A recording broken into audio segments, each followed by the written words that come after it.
Bermeoko bazter batetik hasita, haren inguru eta barne kaleak jarraituz, herri polit honen barrualdean eraikita dagoen tailer txiki eta arraro samar batera hel gaitezke. Tailer honen jabea Jose Aranguena da, 89 urte dituen gizon bat. Gizon honen lanbidea pizka bat arraroa da.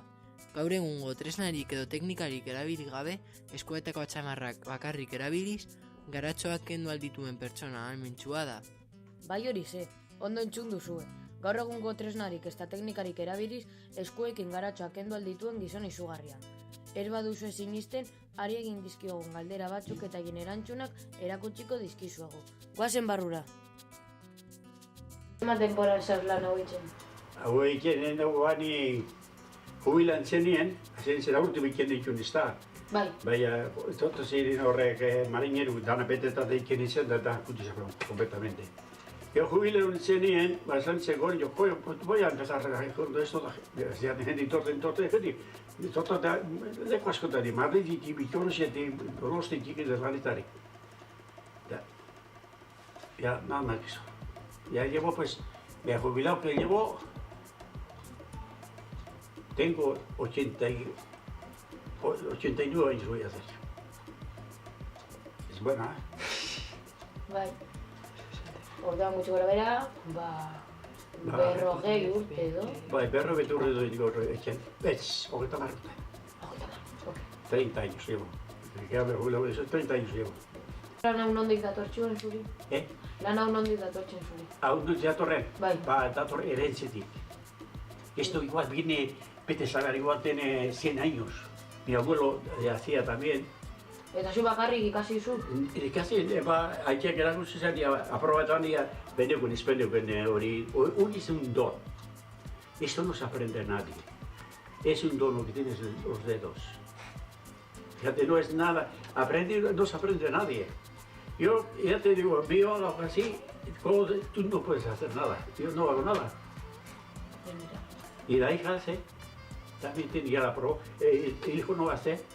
64 sobrinos no tiene ninguno. Se va a acabar el mundo. Ez etuten zu inor lan hau etxen dagoenik? Zure familia aparte? Estos señores es... Oinala, berrotabi urte gunduen, tres curanderos. Uno que conocía hierbas de una mujer de Baquio. Y otra mujer era de Berris. Y así no me parece que se ha muerto ya. Ese se hacía de los callos y las piernas y esas cosas. Pero estos... Normalagoa, nagusiek ala umiek etortxien. Danak, audiziek etortxien. Bada zarra, garatza zarra bali bada, urte asko ondo kostatzen da asko gehiagontzie.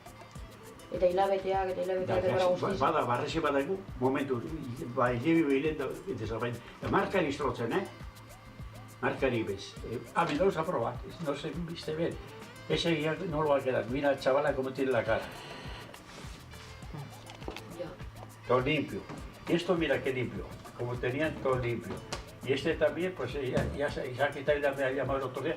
10 años estuvo en cursos yendo curando. Me han venido los médicos de cursos también a mí. Zer iruditu zaizue, oraindik ez baduzue sinisten erakutsiko dizkizuegu hark bere tailerran dituen zenbait argazki. Argazki hauetan garatxoak kendu zaizkien pertsonen argazkiak ateratzen dira. Adibidez, ezkerran agertzen den gizonak 60.000 garatxo zituen haren aurpegian, eskuetan eta hanketan, eta Josei 6 orduko terapia bat eginez eta 9 hilabete itxaronez haren garatxoak kentzea lortu zuen. Beste adibide bat, eskuman agertzen den neskatilaren aurpegia. Josek lagundu baino horretik, neskatila horrek aurpegiko atal asko zituen garatxoz beteta. Tratamendu honek ez du markar ikusten larruazalean, bakarrik eskuak igurtxe egin direlako larruazalaren kontra. Guztiz izugarria da. Bukatzen ari gara bideoa eta esan aldizuegen gauza bakarra da espero dugula kontuan izatea. Herri txikietan zenbat gauza zoragarri aurkitu aldiren. Eskerrik asko.